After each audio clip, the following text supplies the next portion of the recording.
como é que eu saio dessa situação? Como eu acho que a criatividade, sabe? É você buscar o seu melhor dentro de você e onde você consegue sobressair. Eu, sendo a mais baixa, eu comecei a criar, e eu era rápida, as grandes são lentas, então eu comecei a criar uma situação, criar jogadas onde a rápida, onde eu conseguia levar vantagem. Sempre a divagar, onde é que eu vou parar? Isso é uma bela, isso é uma bela, isso é uma bela questão. Isso é uma bela questão.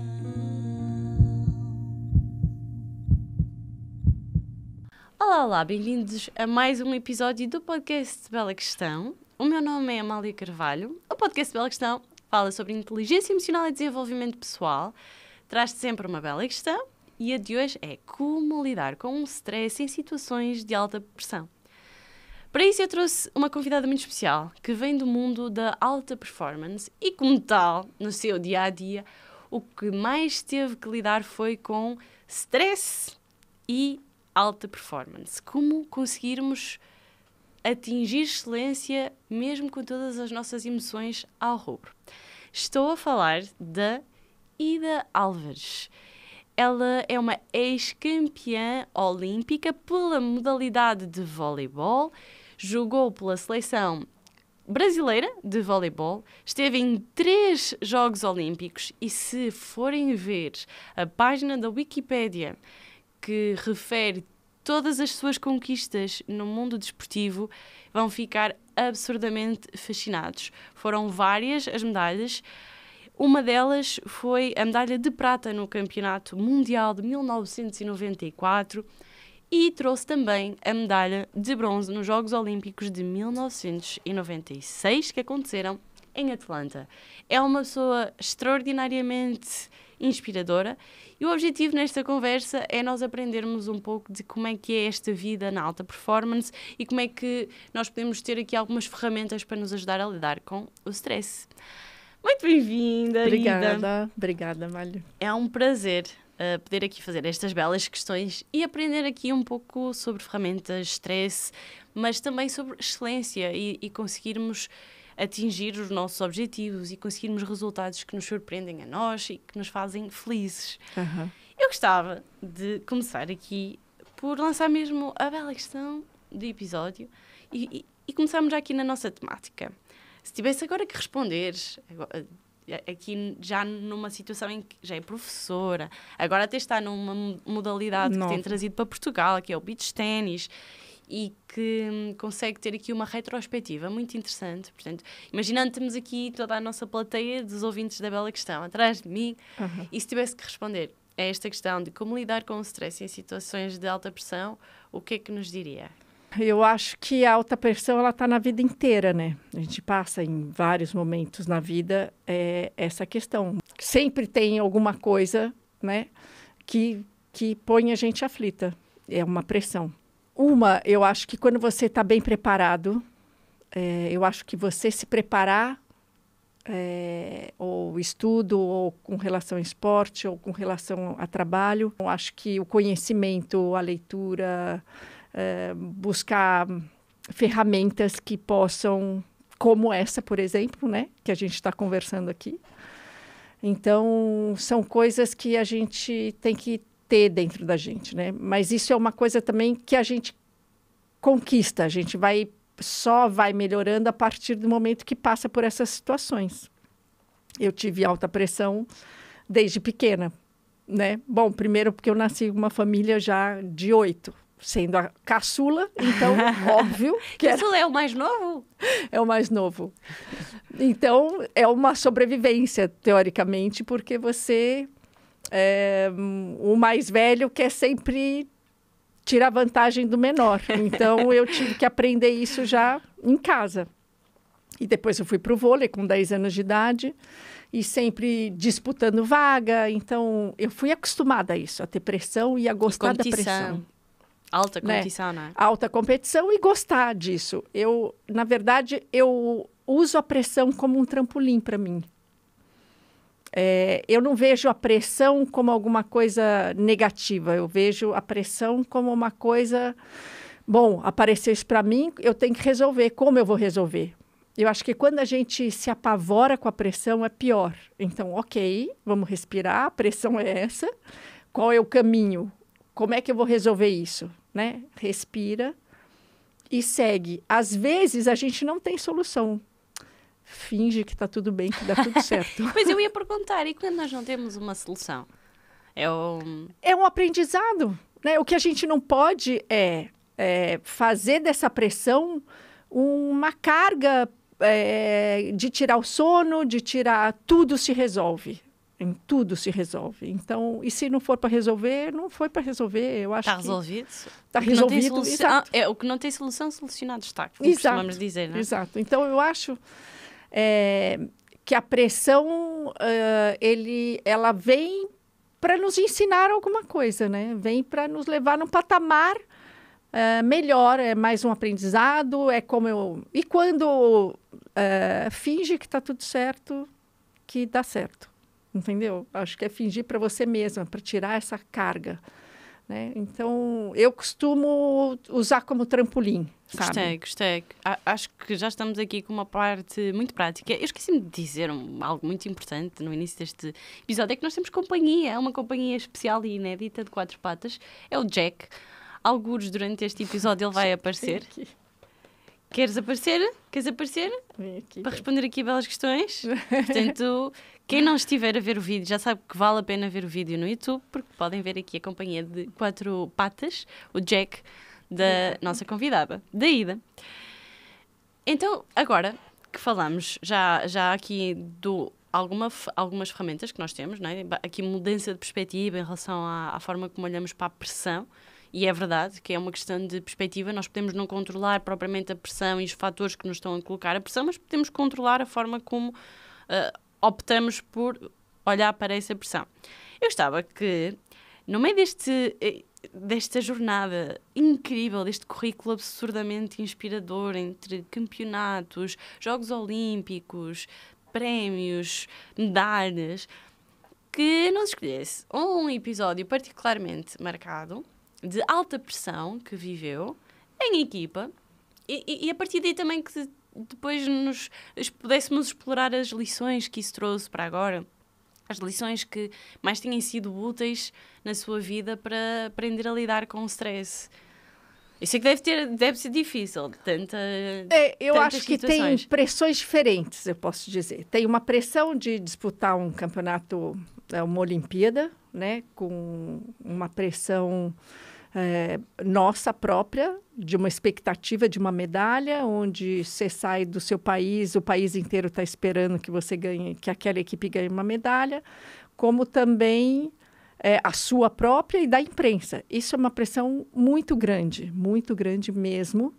Eu imagino o futebol, que é 10 vezes mais, uma Copa do Mundo, então é super compreensível quando a gente vê uma Copa do Mundo, coisas... Né? A pressão mental que vai no cabeça dos porque, atletas é difícil de quem não está a passar por isso de perceber, na verdade. É muito difícil. Que tipo de pensamentos é que rapidamente e facilmente podem toldar Então, a mente? O que eu acho é que quando você vive essa pressão,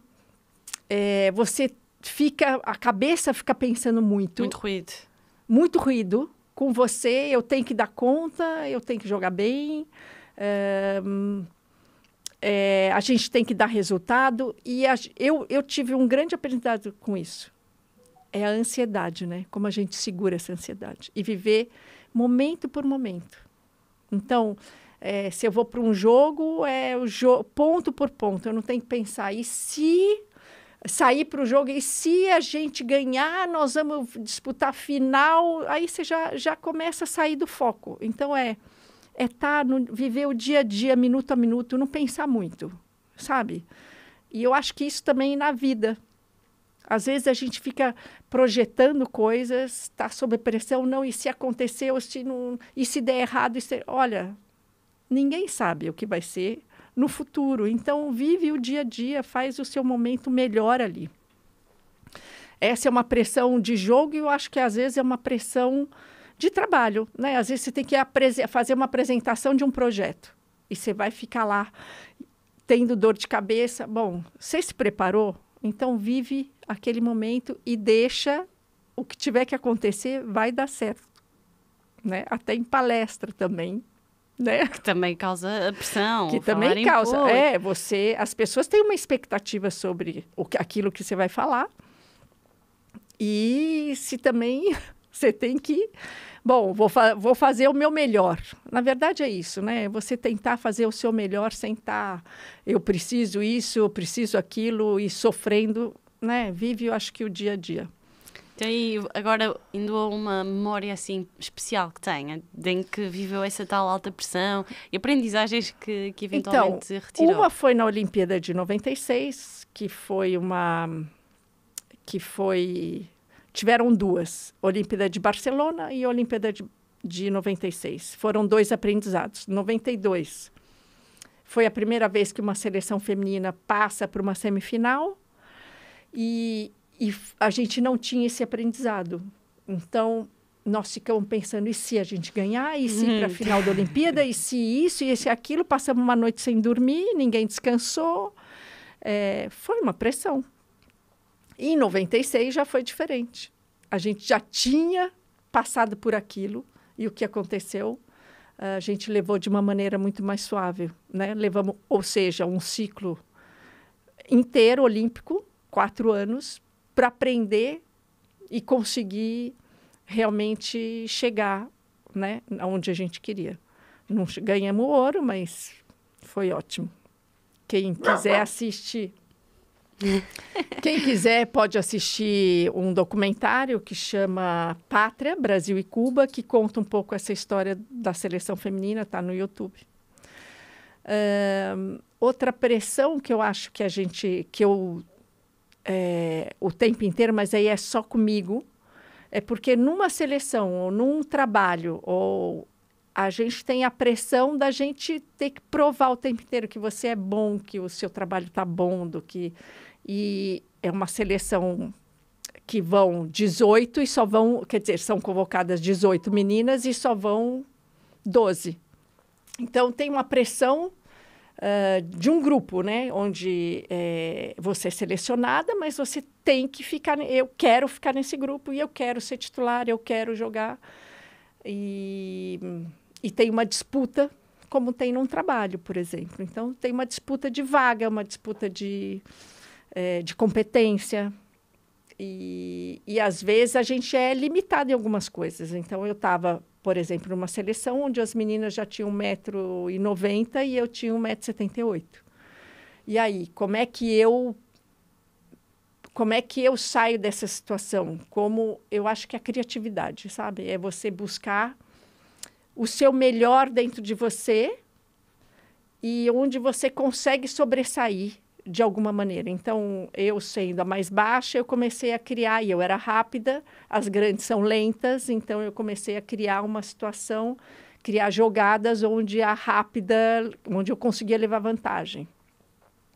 Eu tinha maturidade, então, às vezes, as pessoas, quer dizer, são mais velhas, elas ganham, já têm toda essa experiência, toda essa bagagem, Então, eu acho que é buscar dentro de você aquilo de melhor e mais seguro que você tem, que você possa levar vantagem numa disputa saudável, sempre, lógico. Mas é uma pressão, né? Eu gostei muito desta parte de trazermos criatividade para quando temos pressão. A verdade é que ajuda-nos a utilizarmos a nossa mente de uma forma mais expansiva, de não nos sentirmos limitados. Exatamente. E percebermos que dentro daquilo que são as nossas aparentes fraquezas, não é? Porque nos estamos a comparar com outros, na verdade pode ser vantagem, pode ser vantajoso para nós. Uma das situações que já ouvi e dá a partilhar que mais me fascinou, e aqui falando um pouco da questão da preparação, porque falamos muito de como é que nós podemos de facto estar preparados numa situação de alta pressão ou em qualquer situação da vida em que a decisão, a oportunidade é relevante e importante para nós, é através da preparação. E eu gostava muito que nos contasse aqui um episódio, se for possível, sim, em que fizeram muitas horas de viagem de avião. Sim. E, no fundo, foi um episódio em que a preparação que o treinador, na altura, pediu, parecia ser completamente descontextualizada, irrealista. Sim. Mas eu acho que é interessante para nós aprendermos como, de facto, às vezes nós temos mais opções em cima da mesa do que aquelas que achamos, e às vezes aquilo que nos parece fazer pouco sentido pode ser determinante para o nosso sucesso. Estou a ser um pouco misteriosa de propósito. Sim, sim. Mas acho que foi uma aprendizagem muito interessante que saiu dessa jornada do avião. Sim, sim. Bom, esse episódio, na verdade, foi em 94, quando entrou o Bernardinho, hoje técnico da seleção masculina, voltou de novo para a seleção masculina de vôlei. Ele começou o trabalho com a seleção feminina naquela época, e a gente já tinha trabalhado com vários técnicos, e ele foi um atleta olímpico e jogou a Olimpíada de Los Angeles, então ele viveu essa experiência de uma final olímpica. E ele, de repente, trouxe para a gente várias coisas, situações novas. Uma era de que a gente tinha que dar sempre 110%. Mais ou menos não ganha nada. Ou é sempre 110%, ou então não vai, ou você faz diferença ou não vai ganhar nada. Você vai ficar sempre igual a todo mundo. Então, o treinar mais e tal. Então, ele criou uma situação que a gente ia jogar uns amistosos na China, no Japão, que o Brasil sempre faz esse intercâmbio. E um dia falou para a gente, olha, eu quero que vocês levem na mala de mão um uniforme de treino. E uma olhou para a cara da outra e falou, como assim? Para quê? Bom, vamos chegar lá, vamos treinar, né? Não. No intervalo, fazia uma escala em Los Angeles de 2, 3 horas. Ele falou, chegando lá, nós vamos para o uniforme, vamos para o estacionamento do aeroporto e vamos treinar.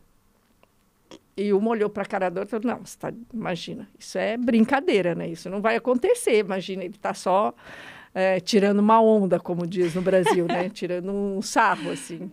E nós chegamos lá em Los Angeles, vamos para o banheiro, trocar e vamos sair, vamos treinar 1 horinha e voltamos para pegar o voo para Tóquio. E aconteceu, e fomos e no fim deu resultado, porque a gente chegou muito melhor. A gente chegou muito melhor, condicionamento físico, assim, de bem-estar. Quando a gente não ficou naquela moleza de o voo é 24 horas, o voo dura 28 horas e a gente está cansado. Não, nós chegamos lá muito melhor do que antes. Então, ele tinha razão. E ele fala, e ele cria esses desconfortos que, no fim, é exatamente o que ele fala, né? A gente treinou 110%, né? Só ele, todos esses desgastes que nós tivemos de treinamento, ou de treinar mais, ou de estar treinando de madrugada, acordar às 7 da manhã, ou para treinar e não às 9, enfim. No fim, quando você vai fazer uma final, você conta, nossa, ninguém nunca treinou tanto quanto a gente, então a gente merece estar na situação de disputar uma final. Então, ele tirava a gente dessa zona de conforto em situações estranhas, né? Que não seriam normal para mulheres, principalmente. Ai, não, vou treinar. Então, não era. Ali é treinar, vamos ganhar, é treinar no horário que tiver e onde tiver. Se tiver que ser no asfalto, no estacionamento, ou sei lá onde, vai ser.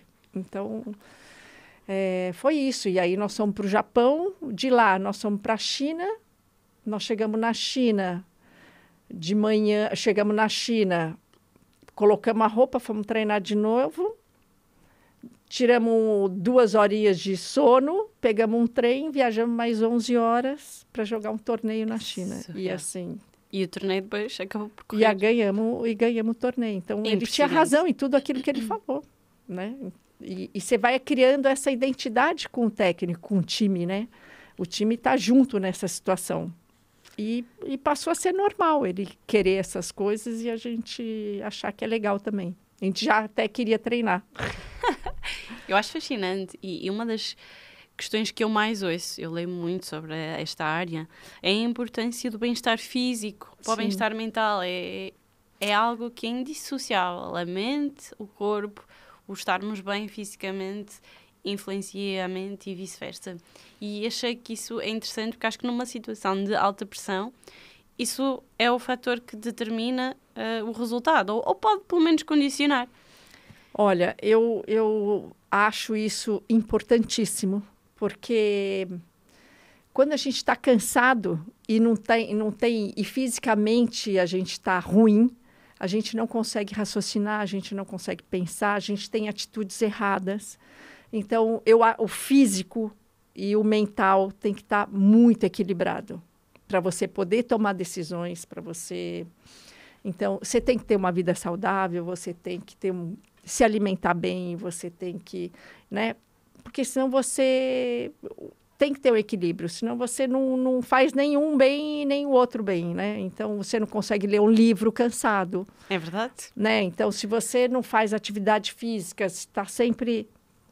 Né? Você não consegue se concentrar. Eu lembro na seleção, por exemplo,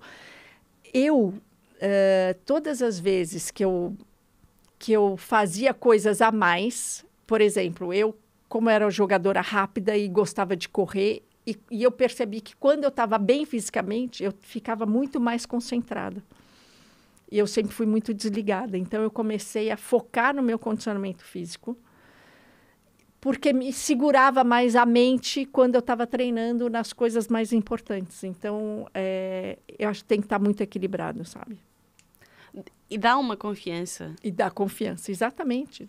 Ajuda-nos na hora. A verdade é que eu conheço e falo e tenho este conhecimento, mas estou agora numa fase bastante desafiante, porque eu ainda estou agora a encontrar o meu novo ritmo depois de ter sido mãe.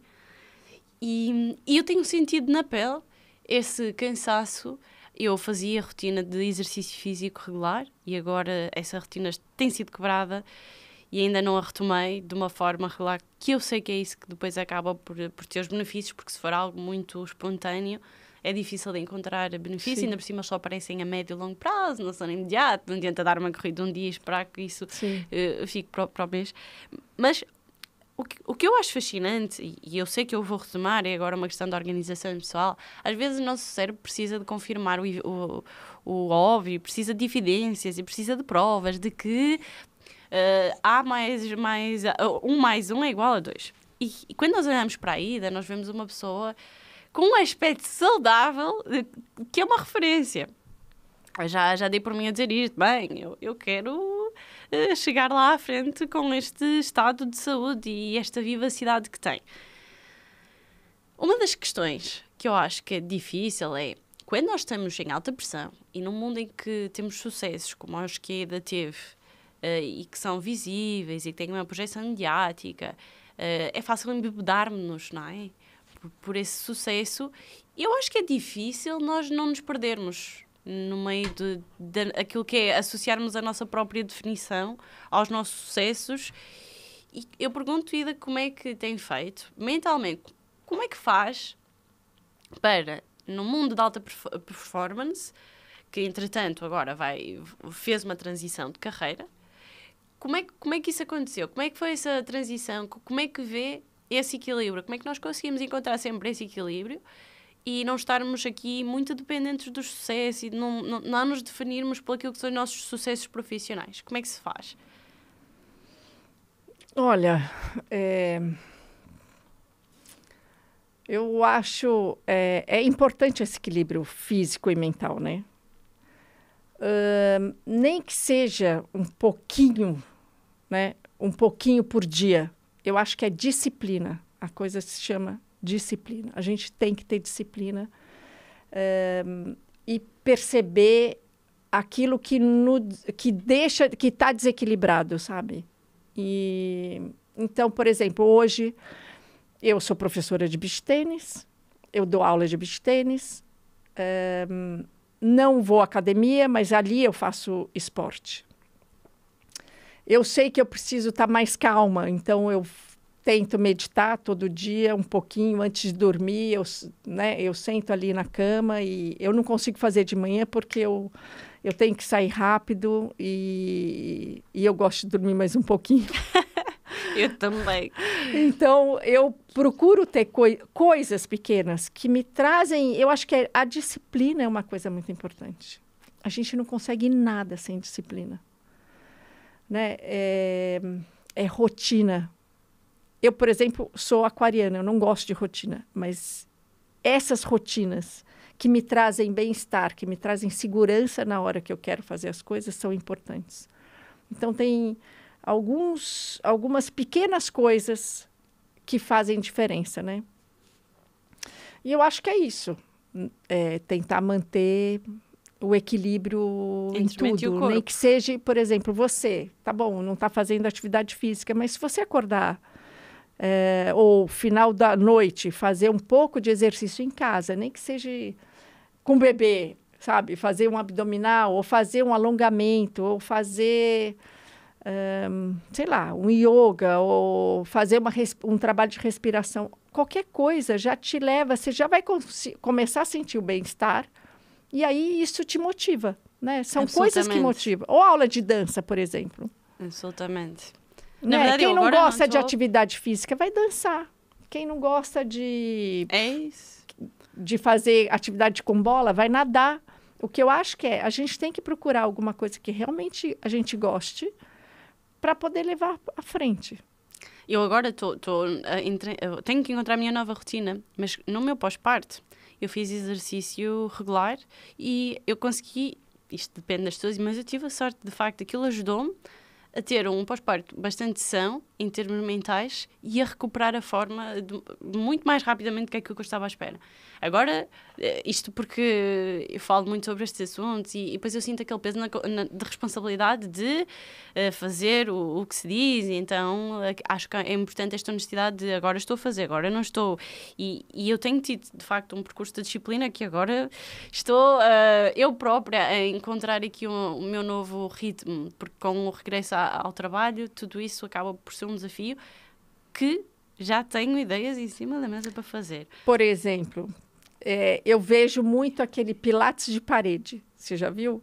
Não sei se você já viu. Acho tem um pilates de parede, tem programas que aparecem, que você procura, você faz em casa. Meia hora de exercício todo dia, você está lá em casa com o bebê ou resolvendo alguma coisa, mas em meia hora você está fazendo alguma coisa. E aquilo já dá um bem-estar, né? E esse bem-estar, você fala, nossa, eu quero mais. O que não pode é acomodar. Isto, para quem nos ouve, eu acho que é uma realidade para muitas pessoas e, aliás, é um testemunho que eu ouço de muita gente. Mas eu acho também é aquilo que distingue depois quem, de facto, consegue esse equilíbrio, quem, de facto, consegue esse bem-estar físico e mental, de quem acaba por terminar os dias muito cansado ou acabar por se subjugar ao stress e deixar que o stress governe a vida. Então, parece repetitivo e às vezes deve ser desagradável para as pessoas ouvirem tantas vezes falar da importância do exercício físico, mas a ciência já o provou vezes e vezes sem conta. E depois temos estes exemplos que mostram que é uma evidência e que não há nada que possamos fazer para tentar dizer que estar no sofá é mais rápido ou mais fácil para atingirmos. De facto, não. Gostava ainda de trazer aqui um tópico, porque é um tópico que nesta fase da minha vida eu gostava de ter algumas respostas tão fofo. Eu achei. Mas também para quem está numa situação semelhante à minha, que é equilibrarmos todas as esferas da nossa vida com uma que é a maternidade. O que é que aprendeu com a maternidade na alta performance? Porque, de facto, parecem dois conceitos antagónicos. Nós conseguirmos manter a alta performance e acho que a sociedade cria uma pressão para as mulheres gigantesca em que a sociedade quase que nos quer fazer desacreditar que é possível nós termos alta performance e sermos mães. Eu não acredito nisso, eu acredito que sim, é possível. Mas nós temos que quebrar não só esse estigma da sociedade e ainda temos que nós próprios, a nível mental, termos a confiança de que uma coisa não é antagónica da outra. Temos que arranjar novas estratégias, novas ferramentas. Como é que foi o seu caso? Então, olha, eu fui mãe aos 22, né? E era uma época onde acreditavam que o atleta não tinha tantas atletas mães. Surreal. Né? E no Brasil a gente tinha um exemplo, que era a Isabel, que hoje tem 5 filhos. Hoje ela faleceu até o ano passado, mas era uma referência para a gente. E eu vi ela jogar vôlei na seleção brasileira com 7 meses, barrigão, e ela jogava. E eu falava, uau! Meu Deus! Não, era incrível, era incrível. E então eu achava que era possível, e eu queria ter filho. Então eu tive nova, com 22, e pronto, depois você tem que provar, né? A história é, você tem que provar que você é capaz de voltar. E eu vou te falar, eu acreditava nisso e eu voltei muito melhor, fisicamente muito melhor, porque eu acho que a gente ganha hormônios e meu corpo ficou melhor, eu me senti mais forte. O difícil, é lógico, é a gente trabalhar e manter a relação com o filho, porque você tem que trabalhar, volta, dá de mamar, vem aqui, corre aqui. Tive um pouco de dificuldade quando a minha filha era pequena, porque eu viajava muito, mas eu procurei uma psicóloga, porque era daquelas crianças que eu pegava na bolsa, ela agarrava na minha perna e falava, não, mãe, onde você vai? Eu quero ir com você. Então, eu comecei a ficar muito mal com isso e resolvi fazer uma terapia para ver, né, essa questão, como é que eu lidava com isso. E, na verdade, o problema era meu, porque ela falou, olha, Ida, essa é a sua vida, né? Foi sua escolha, você teve filho e pronto, ela está bem. Ela vai fazer isso e ela daqui a pouco acostuma, porque... É uma carreira, eu acho que a mulher dá para ter esse papel de mãe, de chegar, de trabalhar, de ter tudo arrumadinho. Então, eu ia viajar, mas estava lá gente para cuidar dela, eu arrumei um esquema que levava para a escola, estava lá o pai, estava lá a avó e pronto, né? E a criança cresce naquilo e cresce saudável. É uma fantasia que criam na gente que não, você tem que parar, você tem que estar com filho, ou é uma escolha sua. A minha escolha foi aquela. Eu acho também que são mães que escolhem, né? Mas pode ser mãe e deve ser mãe, porque a gente fica muito mais madura, muito mais responsável, muito mais... Eu acho que só tem ganho, né? Ganho físico, ganho de aprendizagem, ganho... A gente dá conta, a mulher dá conta de tudo. Então, para mim, eu acho que isso não impede, sabe? Mulher nenhuma de ter sua carreira, de ter seu objetivo, seu propósito e ter filho no meio do caminho, porque ela dá conta. Eu acho impressionante. E é isso, é arranjar formas, estratégias e conciliar os papéis da forma que nós sabemos, da melhor forma que nós conseguimos. Na verdade, é fazer o melhor. Ninguém... Fazer o melhor. Não existe uma regra. Não existe não vem com bula o filho, como tem que ser ou como a família tem que ser. Eu acho que a gente encontra. Né? A mulher é marido, é filho, é casa, é isso, é aquilo, e ela dá conta. A gente dá conta. Então, eu acho até que nós somos guerreiras e fortes por causa disso, sabe? Então, é isso. E agora, para fechar, gostava de perceber como é que lida com a alta pressão nos dias de hoje, quando tem situações de alta pressão, podem ser profissionais, o que for, na sua realidade, como é que lida? Que ferramentas, que formas de pensamento? Olha, hoje eu estou muito mais madura, né? Mas, por exemplo, eu saí...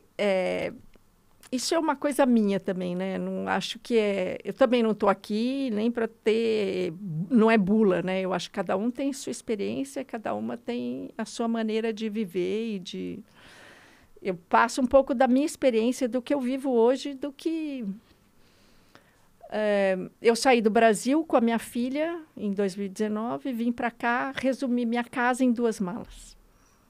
Aliás, 2 malas da minha filha, 2 minhas de roupa, só. Eu vim com a cara e coragem, eu tenho família aqui, eu tenho sobrinhos, Mas eu queria sair um pouco do Brasil e fazer uma nova vida, uma coisa diferente. E eu convivi com o beach tênis lá e percebi que o beach tênis era uma ferramenta de esporte que eu tenho uma identidade, porque é o esporte para todos. Eu vivia alto rendimento, mas eu percebo, quando eu jogava, que vinham muitos fãs, muita gente pedindo autógrafo, muita criança, e falava, eu queria ser igual você, eu queria... E às vezes você vê até porque o alto rendimento é um funil, né? São poucos que vão para o alto rendimento, muito poucos. As outras pessoas gostam de esporte, sonham, mas às vezes não nasce com esse dom, não tem fisicamente, não tem. Então, o funil é quem tem fisicamente, é tudo perfeito. Mente, corpo.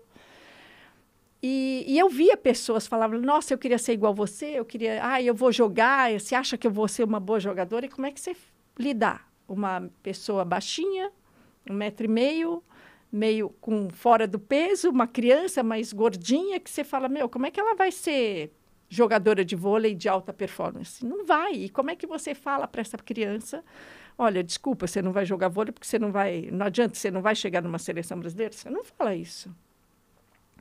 Então, eu acho que e eu percebi no beach tênis que muitas pessoas que, quando eu trabalhei lá em São Paulo com isso, que muitas pessoas falaram, nossa, eu nunca pensei que eu pudesse fazer um esporte.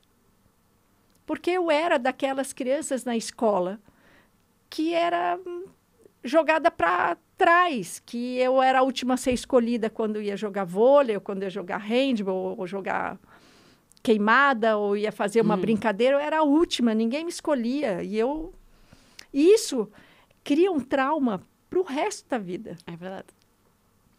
Muitas pessoas aqui vão se identificar com o que eu estou falando. E eu, na escola, via isso. Pessoas que não chegavam nem perto da bola. E o beach tênis é possível. Você consegue. Hoje eu tenho alunas que falam, não, eu não vou conseguir. Vem que vai conseguir. E consegue. Hoje estão batendo bola. E é tão transformador e que isso me alimenta hoje. Como eu posso... eu acho que o esporte traz tantas ferramentas legais que hoje eu posso, para essas pessoas que nunca conseguiram, nunca chegaram perto do esporte, que tem medo da bola, que fugia, que o professor de educação física nem dava bola e que hoje estão fazendo esporte e fala, nossa, mudou a minha vida. E para mim é tão gratificante o esporte para todos que eu queria trazer um pouco disso para cá. E hoje eu tenho essa escola e eu pude, né? Quer dizer, foi um ato de coragem sair do Brasil para trazer isso para cá. E eu também tenho impressões aqui, né? Situações, eu estou num país que não é meu. Então, eu enfrentei situações de dificuldade, de será que isso vai dar certo? Será que isso não vai? Será que... E aquilo eu falo de novo. Eu procuro viver meu dia a dia. E acreditando que o que eu faço é feito com amor. Que quando é feito com amor, as coisas acontecem. Então, eu faço de alma. Lógico que eu preciso ganhar dinheiro, mas o principal é o amor e a energia que eu coloco ali. O prazer de transformar as pessoas. Isso me alimenta a alma. E isso vem o sucesso. Então, não é fazer só pelo dinheiro. É fazer porque porque ali te traz... aquilo me alimenta. Eu não só ajudo as pessoas e alimento, mas cada feedback que eu tenho, eu falo gratidão. Porque isso me alimenta a minha alma. E falar, nossa, eu estou no caminho certo. Né? Então, é você sentir que você está no caminho certo. Que você não está aqui nessa vida de passagem. Né? O pequeno que seja, o mundo não precisa saber do que a Ida está fazendo. Mas essas pessoas que estão perto de mim, que falam isso, já é tão bom para mim que minha missão está sendo feita, sabe? É isso, é essa sensação. Eu acho extraordinário. E é algo que eu também acabo por trazer, mesmo do episódio anterior, em que se fala muito em vários valores. Um deles é a gratidão e o outro é o serviço ao outro. Ao próximo. E isso cria-nos uma realização, um propósito. E dar exemplos concretos, reais, de como isso de facto é transformador, para mim é fascinante. E inspirador e também me ajuda a mim própria a encontrar uma direção. E espero que para quem nos esteja a ouvir também. Nós temos que concluir este episódio. Eu gostava de concluir aqui com uma questão que é, para fechar aqui com a mensagem-chave, se tem alguma frase, algo assim que resume um pouco a resposta à bela questão do episódio, que é como lidar com o stress em alta pressão, em situações de alta pressão, que se tem algum autor, alguma referência assim que, ou um mantra, um mote, algo que vem muitas vezes à sua mente, ou que tem escrito, ou um quadro, que possa partilhar connosco, para quando nós estivermos numa situação de alta pressão nos lembrarmos, mas a Ida disse isto, e encontrarmos aqui uma serenidade e um bem-estar. Tudo que você fizer com alma e realmente com seu coração, e de fato realmente sentir lá dentro quando você fala, sabe? Não é da boca para fora. Eu estou falando aqui sentindo, eu estou sentindo meu coração bater. E falar, nossa, isso é o meu caminho, é o que eu quero. E pronto, agradece cada momento que você, cada gratidão, cada coisa que te toca, tá bom, o pouco que seja, a gente não precisa muito para viver, e a gente não precisa muito para querer ser, eu não preciso de ego. Eu preciso desse carinho e dar em troca às pessoas. E está tudo bem. Tudo dá certo. Eu falo sempre para mim. Aliás, você quer uma frase, eu falo para mim. Ida, tudo vai dar certo. É o que eu falo para mim sempre. Calma, tudo dá certo. Aliás, eu falo isso para minhas filhas, elas querem me matar. Mas eu falo sempre para mim. Tudo vai dar certo. Essa é a minha frase, sempre. É só nós abrirmos a nossa definição de certo, não é? É, exato. Então, muito obrigada. Estou feliz por esta conversa. Curtinha. Eu acho que estes episódios no estúdio são mais curtos e que deixam aqui um desejo de continuar a conversa. Mas fica aqui o desafio a quem nos está a ouvir, se tiver belas questões, se alguma coisa tiver despoltado daqui, curiosidade, para responderem nos comentários. Pode ser no YouTube, pode ser no Instagram, pode ser por e-mail, onde quiserem, para entrarem aqui nesta conversa. Quero agradecer pela partilha, pela generosidade e agradecer a quem nos está a ouvir, também pelo feedback que dão, todas as mensagens, porque isso também é a minha motivação para continuar com este projeto e, no fundo, crescer a partilhar aquilo que aprendo com quem nos está a ouvir. Se ainda não subscreveram o canal no YouTube, peço que subscrevam, ajuda ao crescimento do projeto e a que estejam a acompanhar aqui as novidades. Acompanha o projeto no Instagram do Bela Questão. E agora no Spotify também podes ver o vídeo. Quem não viu o vídeo tem que ir ver para ver aqui esta beleza que está no colo da Ida, que é demasiado fofo. E obrigada por nos estarem a ouvir. Obrigada a ti que estás aí desse